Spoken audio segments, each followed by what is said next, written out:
ang tinatawag eh. Magandang tanghali mga kamoto, at tayo ay naandito ngayon sa Antipolo. Labas tayo ng mapa dahil first time natin dadaanan tong daan na to. So ayun. At ayun mga kamoto, andito tayo sa Antipolo ngayon dahil may inasikaso tayo dito. So saan ba pinapadaan?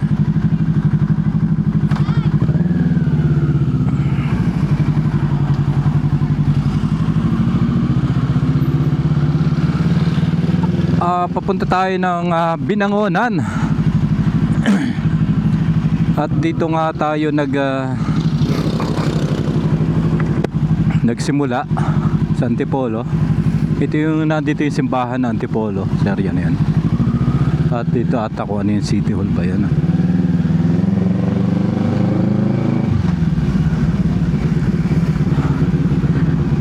At ayun nga, dahil may nilakad tayo dito sa Antipolo, dito malapit sa may simbahan. So saktong may biyahe din tayo ng Binangonan ngayon. Para dun sa, kung patatandaan nyo nung nakaraan, galing din ako dito sa Binangonan. May Honda Jazz na nagpalit kami ng brake pads. So pinuntahan ko dito. At ngayon naman ay papalitan naman natin yung air filter and cabin filter nitong Honda Jazz na to. Nasilip ko kasi nung nakaraan ay masyado nang maitim yung ATF. Sa ATF natin mga kamoto ay dapat every 40,000 kilometers or mauna pa tayo dun sa mileage. Dahil nga sobrang traffic dito sa Manila, ay mas magandang lagi tayong advance sa mileage. At medyo na late nga tayo ng konti. Ando na yung kotse, nauna na sa atin sa Binangonan, nag-aantay na sa atin. So base dito sa mapa natin, meron tayong 27 minutes para makarating dun sa sa Binangonan. At ang dito ay dito dadaan sa looban, mahabang parang ata tawag doon. Bahala na kung saan to. Ang mapa natin kanina, pinapabalik tayo ng Tikling tapos sa Taytay. So ang sabi, medyo matraffic daw doon, kaya dito tayo pinadaan. At ito daw ay dire-diretso na. So malaman natin. At saka first time lang natin mapasok ng lugar na to. So kaya mas pinili ko na rin dito dumaan. At maiba-iba naman yung ating matatanaw na lugar. Yan.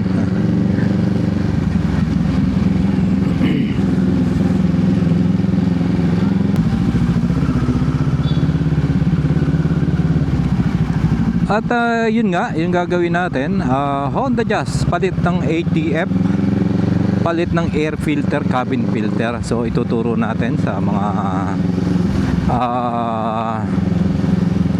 kasama natin dito sa branch para masanay na rin sila magpalit ng ganitong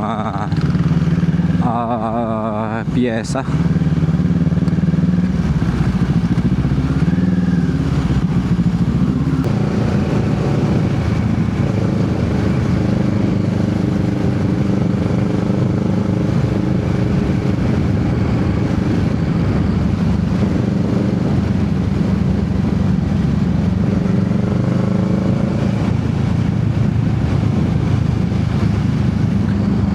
At ayun, dito masarap mag-bisikleta. Oh, ang haba ng ahon, grabe.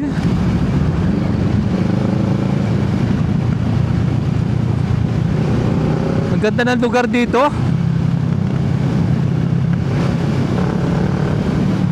At ayun, may matarik na ahon pa dong mahaba. Sobrang napakahaba mga kamoto. Ayun, oh, wow, sarap bike nito.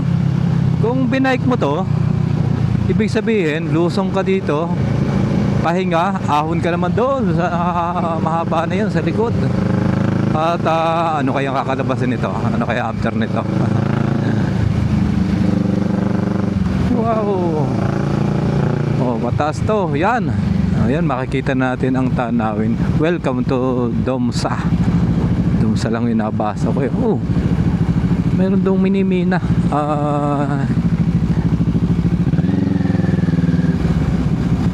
Saan parte yung Binangonan? Ang haba pa. Haba pa yung mapa dito.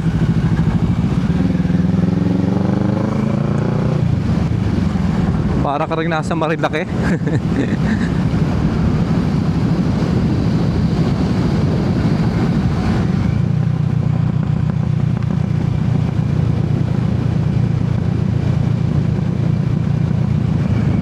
Yun o, Siko. Ayan, Siko to. Wow. Grabe. Grabing tulis na.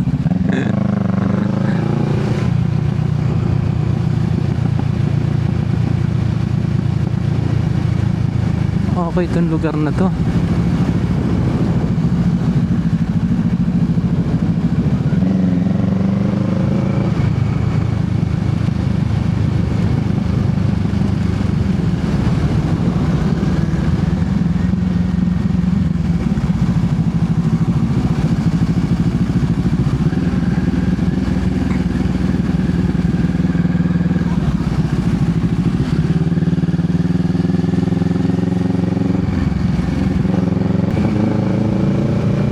At ayun, banda ron ay may mga pabrika ng paagawaan.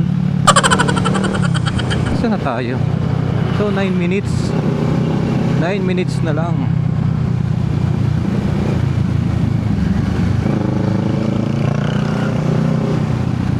At ayun, biglang Siko naman dito. Oh, okay. Ito na yung SM ng ano, SM, tama ba? SM Angono. Oh, yung pala yun. Pag dumiretso ka pala yun doon. Doon pala yung doon pala yung ano, pabdaan papuntang Antipolo. At yan oh, yan SM ng Angono. So malapit na nga tayo. Yan lang.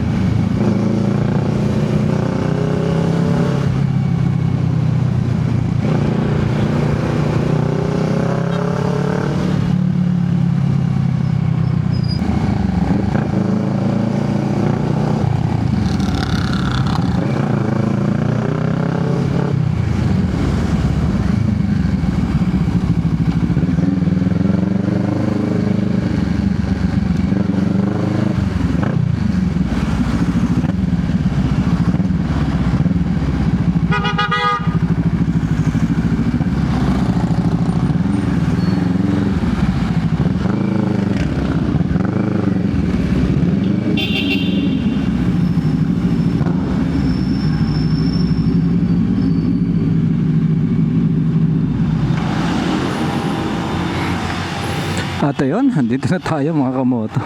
Nakasimangot na yung may-ari na sasakyan. Ako, kaya at sige, tuloy natin mamaya. At siguro try kong ipakita sa inyo kung paano natin ginagawa yung magpalit ng ATF ng Honda Jazz. Sige. Okay, hanggang dito na lang muna tayo mga kamoto. Bye bye.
At ayun mga kamoto,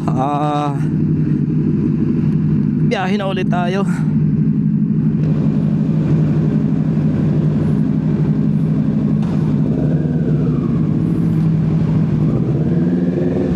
Helen, sibat na ako. Helen. Sir, thank you po.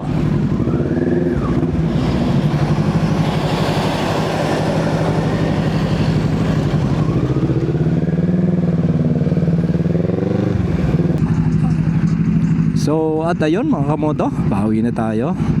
So napalitan na natin yung ATF, air filter and cabin filter ng Honda Jazz. At kung makikita natin sa video ay sobrang napakaitim na nung ATF niya.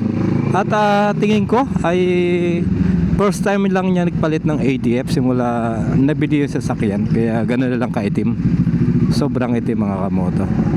Dapat nga advance pa tayo eh. So wag nating paabutin na umitim siya ng gano'n, dahil ang sinisira nun ay ang ating transmission.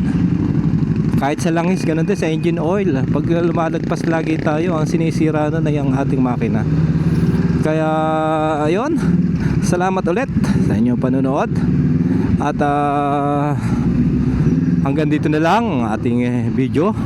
At tayo ay uuwi na. At muli, maraming salamat. Goodbye.